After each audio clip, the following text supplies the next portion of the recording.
It's the Locked On Flyers podcast for Monday, March 11th. Your daily dose of Flyers news, analysis, and high quality content that did not have Torts getting tossed on the day they were honoring his Stanley Cup champion Bolts team on my bingo card. That and a few other things. Your Locked On Flyers, your daily podcast on the Philadelphia Flyers. Part of the Locked On Podcast Network. Your team every day.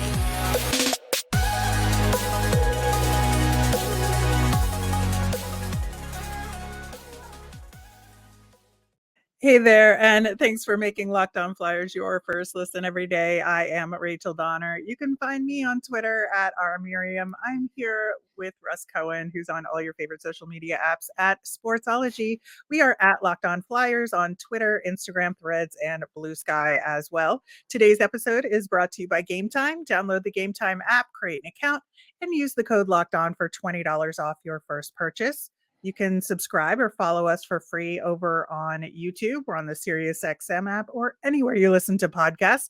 You'll get our latest episode as soon as it's available here on the Locked On Podcast Network, your team every day. Russ, that was not an enjoyable game in Tampa on Saturday. No. There was, I think, it did not start off well, let's say, just even up front with the lineup situation. So let's get into that because they sent Ollie Lixell and Adam Ginning down to the Phantoms. And Ollie Lixell was sick. He did not even play in the Phantoms game that night. Ginning didn't make it to Wilkes-Barre-Scranton either. And that turned out to be a really interesting problem because it turns out that Egor Zamula was sick, couldn't play. So now we're playing with 13 forwards and 5 defensemen. Yeah, it wasn't ideal, right? So, and you could use that as an excuse for not winning the game, but you can't use it as an excuse for not showing up. And a lot of them didn't show up. And so that's really the crux of this. I'm not blaming Ginning. I'm not going to blame those other things. If Torts got tossed, that's fine. I mean, I think he wanted to get tossed, honestly, at that point, because he was so frustrated from what he was seeing. And then, that call on Adam was bad. And he was just like, you know what? He's just lost it. Fine. All that doesn't matter. What mattered is the minute that game started, there was no juice. Nothing coming from those players. Yeah, I think that was definitely a big part of it. I mean, I do think, to be fair to Torts, like for Wes McCauley to not even come over and as the lead official to have a direct conversation with him about why he was getting tossed from the game, I think that was inappropriate. So sure, I agree with that. I think that, Torts was correct in his beef, saying, if you're going to toss me from the game, tell me why directly, sir. Right. Right. Yeah. And I think he was also correct in being angry with the team in terms of how they were playing. You're right. They were not playing well. I think that, kind of bringing us back to the lineup conversation, I certainly understand them wanting to get Gurianov in. But in this circumstance, I just why is Bobby Brink not on the ice? Right. Like it made no sense. It's like, the only thing I could think of is they were thinking, well, we'll keep Delorier in case the game gets out of hand so we can let him fight. Okay, great. But doesn't do anything for the game. It's absolutely nothing. And, in Couturier's fight and Atkinson's fight, if fans are going to rally behind that, okay. I mean, they were just frustrated. That's why they fought. Whatever. It's Atkinson's first NHL fight, slow clap for him. It's fine. They're all good teammates. But the point was they got nothing going in this game. The fact that they're still putting Cam Atkinson on the power play makes zero sense. He gives zero contribution. And I'm not saying he's not trying. I'm just saying he's incapable right now, this moment, of being used that way. And they just keep going to the well. But they have other guys, like you said.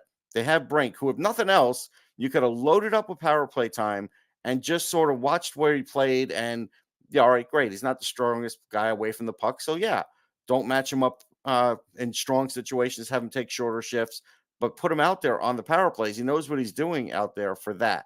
At times, even Owen Tippett looked lost in this game. Like he blocked Sandstrom his whole line of sight. Like, what are you doing? Like, and that's the one thing about Tippett. When he's really on, he's really on. And when he's really off, he loses focus. It's just, and he did lose focus in that game. There's no question. He was a non-factor. So, and it's not to say nobody did well. I think Morgan Frost had some moments. The game was so bad that people were looking at Gurianov's zone entries and saying, "Oh, look at those zone." Here's the thing about Gurianov. He is the great tease until he can prove that he could score 20 goals again.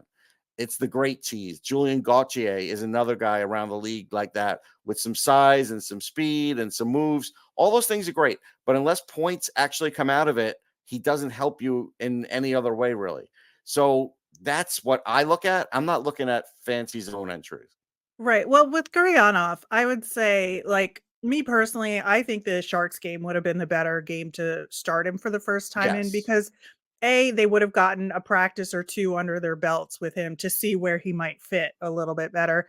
And it's an easier game.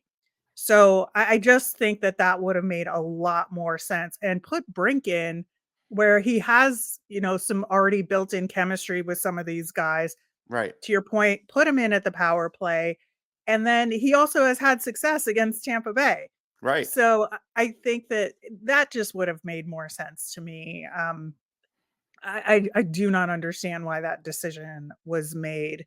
I think that, you said what had to be said about Gurianov in terms of how he looked in his first game. How did Erik Johnson look to you? Not great. I saw one play in the third period where he just got completely outplayed on the wall, and I think that ended up with the seventh goal. Here's what I noticed. Like, Mark Stahl had a better game than Erik Johnson. True.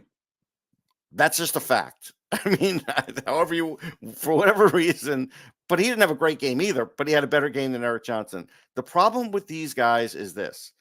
You could add up, they could have 2,500 playoff years, but the problem is between them. The problem is it's actual execution, and there's a limit to how far Mark Stahl could stray to go chase somebody because he can't get back. And there's a limit to where these guys, where they'll go outside of the radius of the net to try and keep the net clear. And that's a big problem, because when you have offensive players that see that and know they can get to a spot faster, things start to open up, and things were opening up yesterday. Now, look, I get it. Mark Stahl, Erik Johnson, they're not going to be paired together anymore. Nobody's going to do that again. But although maybe I'll be wrong about that, but they shouldn't do that again. But the point is, yes, when you went and got him on paper, it looks great. I know somebody who's been watching him all year in Buffalo, and he's been average to below average. He's at the end of his career. He knows it. He would be better off as a seventh. But if he starts getting used, again, what is going to be worse? Watching Erik Johnson just not make plays, or watching an occasional mistake by Adder, but maybe in 5 games, when he starts really picking it up, you get the gains out of that. That's what I'm afraid they're going to miss out on. And that's a choice. Yeah, it really is. And I think that's the issue here. It's like, it's nothing against Erik Johnson, and he No. does have a role, but Mark Stahl has the same role. And that's why I don't understand getting him in this case, because you already have a guy who's good in the room with experience and leadership that should come in sporadically. And that I understand you're trying to, in some ways, replace what Walker contributed, right? You're not going to get that from Erik Johnson. You're No. just not. And so that's why I said on our recap show, a little extra segment that we did on Friday, you can go back and listen to that. It's a small P problem. It's not a big P problem, because this isn't a long-term issue. It's just for the remainder of this season. But that being said, this is a season for the Flyers where they're playing with house money. Nobody expected them to be as good as they have been this season. And I think that however far they get this year, whether it's making the playoffs, not making the playoffs, getting bounced in the first round, does not matter in the grand scheme of things. It's all of these guys it's the character and the building a culture part of it that has happened, and that is exactly what Torts and Danny Briere wanted.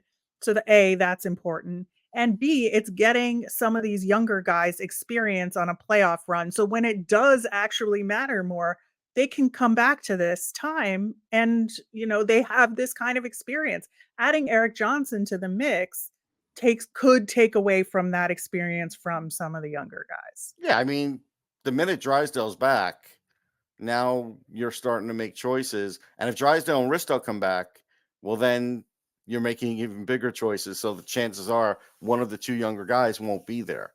So that's not good. And even if they don't come back, it's still taking away from potentially Addard, potentially Ginning. Well, it takes away from Ginning, I think, if Johnson's there, because that's the role Ginning can play. Ginning can't. He's got limitations, but what he does pretty well. If some people want to say he looked a little slow first game, okay, but you have to understand. I mean, you're trying to, for one thing, Addard's playing up where he can't in the NHL. He's a third pairing guy right now. We don't know if he's anything more, but he's playing up because of injuries. So of course, Ginning was doing more than he is used to doing too. So you have to give these guys a little time to figure it out mentally. It doesn't just come like that for everybody. So that's the whole thing. But Ginning's not getting that chance. Ginning was already, sent after the first game. So I don't know when he's going to get another chance. Addard may get a few more chances, and that's good. But if you're playing him up in the lineup, it's too early for that. Now, if you're doing it, and it's hard to grade him that way too, Rachel, because it's if you're doing it because it's desperation, then you should be grading him on desperation. Okay, we know there's going to be problems here, but we have to do it. If you're doing it on grading to see if he's an NHLer, well, then you should be playing him where he should play in the NHL. Yeah. All right. Well, there's a lot more to talk about with this game and with the aftermath of the trade deadline. And we are going to do that coming up next. Buying tickets to your favorite events should not be stressful. Game Time is the fast and easy way to buy tickets for all the sports, music, comedy, and theater near you. They've got killer deals on last-minute tickets, and with their best price guarantee, you can stop stressing over the tickets and start getting excited for all the fun you'll have. My favorite parts of the Game Time app is that it's great for getting notified about those flash deals. Plus, you can get that all-important view from your seat. Game Time has deals on tickets right up to the start of the event and up to an hour after it starts. It's the place to find your last minute seat. Also, your tickets are sent directly to your phone, so you never have to dig through email. Take the guesswork out of buying tickets with Game Time. Download the Game Time app, create an account, and use the code LOCKEDON for $20 off your first purchase. Terms apply. Again, create an account and redeem with the code LOCKEDON for $20 off. Download Game Time today. Last minute tickets, lowest price guaranteed. On tomorrow's show, we will be talking about the Lehigh Valley Phantoms and how their weekend went. We'll also preview the Flyers versus the Sharks and see if they can get back on the proverbial horse after that game on Saturday. Plus, we'll be answering your mailbag questions, so make sure to get those in. You can email us at lockedonflyers@gmail.com. You can send us a message on Twitter or comment on our YouTube channel. So, Russ, I think sort of the end result of the lineup situation is, you had 5 defensemen out there, all of whom had to log an inordinate amount of ice time. Travis Sanheim had 28:49 on the clock, almost half the game. You saw he blocked a shot that did not go well for him. No. 10 of his 34 shifts were well over a minute. That was a lot. That's a lot. I mean, again, I think when it was 4-0, they should have eased up on everything. When Torch was out and it's 4-0, just start easing up on the minutes. Let an actual, offensive player play the defense position. Who cares? But those minutes, they matter. It's not like, even if you're not playing high leverage minutes, Tampa didn't take their foot off the gas. They No. kept trying to create, and so those minutes do wear on you. And now, who knows? I mean, Sanheim, maybe he'll play next game, but he's banged up. He's clearly, so that's not ideal. Right. So you have a game where Cam York also played 25 and a half minutes. Ronnie Addard, God bless him for playing up like that, over Yeah, 20 minutes in this and game. he made a mistake or two, but like he was pretty good. Yeah. Again, a young guy is going to make a mistake or two, especially when the defense is all jumbled up like that, and he's playing up. So I don't blame Addard at all. Yeah. I will say that the second period for the Flyers looked a lot better. It was, and Yeah, I think Bradshaw so. said as much after the game. He's like, the numbers were actually really good. And if you look at it, yeah, you look at scoring chances, high danger, all of that. The Flyers actually had a pretty solid second period. The Bolts only got one goal in that period. It's funny. So, I know. well, you know, It is a fact, but it it just, yeah. is. Yeah, I just want to make sure it's clear that there was some good in this game and that they really did not give up until I think, probably the tail end of the second period going into the third period there. But I think we should talk about yeah, the goaltending, right? Because yeah. so Sam Ersson was not locked in this game. He was Mm-mm. not. That was obvious. And I don't blame him for that because, again, I'm not anointing him the starter. I just know that he is doing things now that he has never done before. And we're going to see how he sort of handles it, but Felix Sandstrom came in and did a nice job. He really did. I mean, he made some big saves. He So, did. I had no problem with the change or the way that all that occurred. Probably the change was good for Urson, I think, and then he'll just have to be better next game. But again, with these next, whatever is it, 18 games? Yeah, this is way Something more. like that. Yeah. Yeah, we're in uncharted territory for Sam Urson. So I can't get mad at him for things that you know Carter Hart might have saved, just for a lack of a better way of saying it. And he's going to learn too. But we may also learn that he's not a 1A. Right. And I think you're spot on in terms of this is just a bad day for Samerson. I'm sure he'll play against, well, I'm not sure he'll play against the Sharks, but I Right. think he should. Yeah. But given the schedule later that week, which we'll get into, Hmm. I don't know. It's certainly going to be a decision that isn't easy for the coaches to make on that front. But yeah, no fault to Urson here, just an off No. day.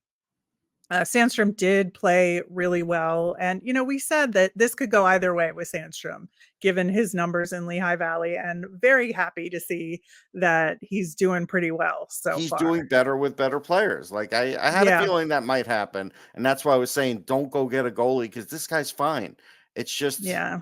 again, how many games is he really going to play anyhow? But I think he deserves this, even if it's his last year with the Flyers, just to kind of help him for the future. Yep, absolutely. The other issue was the penalty kill, which Oh, was normally very good, but I think the combination of Urson having an off day and the Flyers overall having an off day led to the PK not being as strong as it normally is. They had almost 5 minutes of PK time in the first period, 9 shots allowed, 7 scoring chances, 5 of them high danger for the Bolts, allowing those 2 goals. And yeah, that is an off day if I've ever seen one. yeah. And I'd say more so than the last game, Victor Hedman was a force of nature. Yeah, You could see Matt Dumba helped them too. No question yeah, about it. He had a fight, but he also looked pretty good on his debut for them. So they were a fortified team, right? And yeah. Well, and Anthony Duclair had a great and first Duclair game. is the other one. Yes, he had a great Yeah, first game too. So yeah, they're a fortified team. So that's something else now that is going to be a factor with almost every team except the Islanders, because they didn't pick up anybody new down the stretch. Like most of these teams, even if San Jose has changed things up, not for the better, but even they have changed things up. So everybody has changed things up. yeah. And I think that it will be interesting heading down the stretch with all the changes that have been made. Just in terms of kind of giving our aftermath thoughts on the trade deadline, I would say that the Flyers did a very good job. I'm sticking with my B grade here again, just because I wasn't sure about the Johnson thing. But, they didn't give up much for him. So, in terms of just the transaction side of things, it's fine. It's just the what does that actually mean in practice part that makes me ding the Flyers a little bit on this because it's them Yeah. actually using him. That's the issue. It's not the trade or in isolation, the trade itself was fine. The deal makes sense to me, right? In that regard, yes. But in another regard, look, Dumba went for a fifth with salary Mhm. retention. So I can make the argument for a fourth. They could have gotten a little bit better defenseman that wouldn't just be like a just in case kind of guy and could have, played more. They know what's going on with Drysdale and Risto. We don't. And so we're at a disadvantage with that. They're probably being very careful with Drysdale because we all hear that it's the same shoulder, right? So that's a thing. And then Risto, we don't get too many reports on him. So that's why I felt like it needed to be a better caliber rental than Erik Johnson. Yeah. Yeah, agreed. And the Metro was very busy. Obviously, the Caps were huge sellers here, which is a really interesting position for Alex Ovechkin to be in on that team. Well, so here's what's under the radar there. On the surface, sellers. They did bring up Miroshnichenko again, and he did score his first Yeah. NHL goal. And he is a very talented player, right? And if all of a sudden he starts clicking, here's the weird thing. And my buddy Ted Starkey tweeted this out, and we have to mention it. They do have their destiny in their own hands because they're playing everybody that they're chasing, and they're close. They're like, I think, 5 points out from the Flyers. And so, and from other teams too. So while we have thrown dirt on the Capitals, but have said that Spencer Carberry's done an amazing job, which he has, because they're like a minus whatever. They're still in it, Rachel, and they might still be in it. And they have an advantageous schedule from the sense that it's easier for them to gain ground than some other teams. Yeah, absolutely. And I think, looking toward the future, and I said this on the Locked On NHL trade deadline wrap up show, that the Caps have a very good prospect system right now. They do. And so their rebuild could go much faster just because they have a good prospect pool to draw from already, that it shouldn't take them that much time to stabilize moving forward. No, their staff is one of the best. They are. Yeah, absolutely. The Pens, interesting situation there as well. With I think that Dubas, I think, feels like I could just feel it that there's things he wants to do that there's like a wall that he can't go through because of the Crosby Malkin situation. But Right. I I'll point out think this. yeah, I think Koivunen will play in the league, but all those guys need skating help. They all need skating help. None of them are yeah, great skaters. But Koivunen is ripping it up this year over in Finland, so he'll come over. I think he's like a third line talent in the end, right? So even if nobody else pans out, you have Koivunen, you have a second round pick at least, and you got Bunting. That's not bad because Gensel's only going to play like 6 regular season games probably, and then go right to the playoffs. So he hmm couldn't have done that much better. But here's the under the radar part. The under the radar part is he's fortified the Scranton Wilkes-Barre Penguins because Lucius will be there. Pono may not be there. But guess who else is going to be there, Rachel? Ty Smith. Do you know why? yeah, yes, I know why, because the Canes don't have an AHL team, and so he's just staying there on loan. That's a pretty big get for them to get to keep him Yeah, because he is very yeah, good at the AHL level. So now you that's got to say correct. Scranton has really helped themselves. And that is Yep. part of Dubas's responsibility too. Yeah, I would say so. Of course, the Canes loaded up for Oh yeah, this playoff season. We all know what more they than did. most. Yeah. More than most. Yeah, they were definitely one of the top 3 teams in the league, as far as going for it, I would say. And then the Devils, basically were sellers except for getting a goalie, and they got like I would say, a middle of the road goalie at that. I think Jake Allen's a little better than that, but I think they waited too long. We all Yeah. expected, I've said this and you'll agree because you were there, you're sitting next to me. At the Stadium Series, we all heard Markstrom's coming maybe by tomorrow. When that didn't happen, they should have pivoted to Jake Allen. I know they checked in on Jake Allen early in the year and they said no, but I didn't hear that they checked in on Jake Allen at that point and still they weren't going to do it. What I was told just recently, by Matt Blittner, who writes for me at sportsology.com, was that they just didn't like the price for Jake Allen until trade deadline day. But guess what? Sometimes you have to pay list price because they could have still tried to stay in the playoff race. And Jake Allen now is not even going to show up for like another week. So they really, to me, they've killed their playoff chances for this year. Maybe they helped them for next year, but the goalie pickup is 2 years in the making. It's not just this year. So the defense is young. They didn't pick up one defenseman. They picked up McDermott, a strong, rugged, fighting type of defenseman. And okay, I mean, but that wasn't going to help you get in the playoffs this year. Well, maybe they could have used Erik Johnson. Anyway, we do have our nemesis of the week to talk about, and we will name that coming up next. Say goodbye to busted brackets because FanDuel lets you bet on every game of the tournament.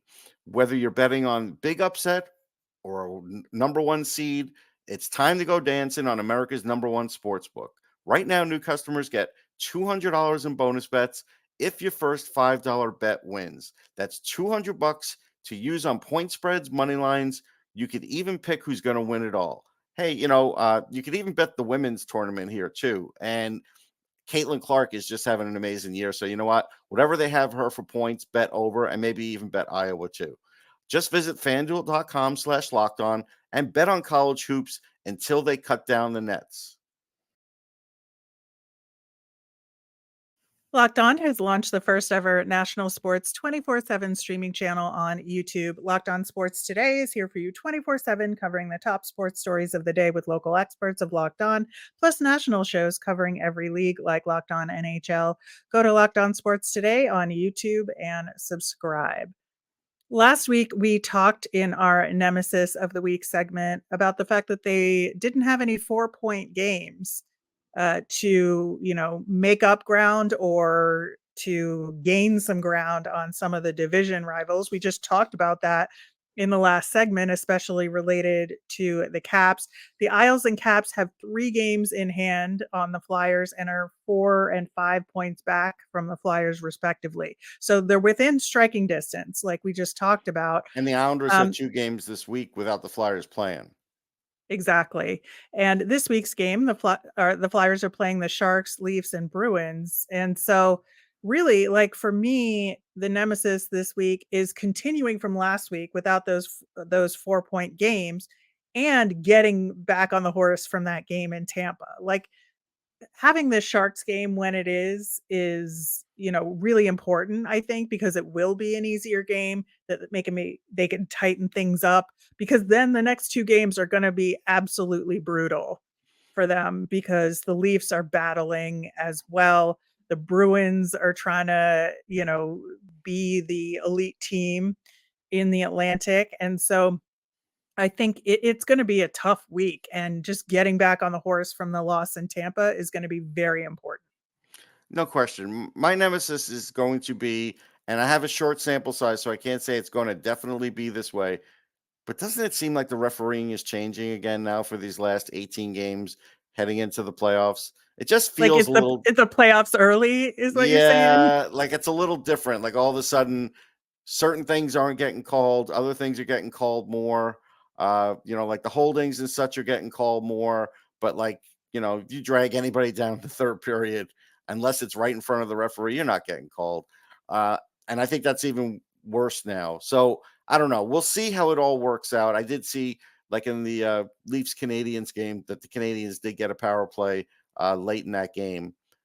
It was pretty blatant in front of the ref, though. I just feel like they're going to let the boys play in the third period of these games, and then the first two they're going to load up on ticky-tack penalties for special teams. So I think the teams that have really good special teams might have a edge down the end here. We'll see, but it does feel different to me already. Yeah, I think that's a really good point, and it's something to definitely watch out for across the league over these next couple of weeks. But yeah, a really important week for the Flyers. I know, like, I feel like I say this every week, but it's true when your team's good and in a playoff hunt, every week is more and more important. And we'll Yeah. see, if the Isles and Caps can catch the Flyers here and what the implications of that might be.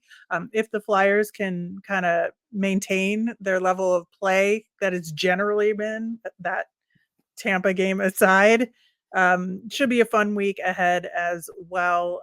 We will be back tomorrow again to talk about the Phantoms, and we'll talk about the Ryan Johansson situation, him not reporting yet. Really interesting implications for the games this past weekend so far. So we'll talk about that as well as talk about that Sharks game. You can send in your mailbag questions via Twitter at Locked On Flyers. You can email us at lockedonflyers@gmail.com or comment over on YouTube. I'm Rachel. I'm on Twitter at rmiriam. That's RMIRIAM. I'm Russ. I'm at Sportsology, SPORTSOLOGY. Have a great day, everyone.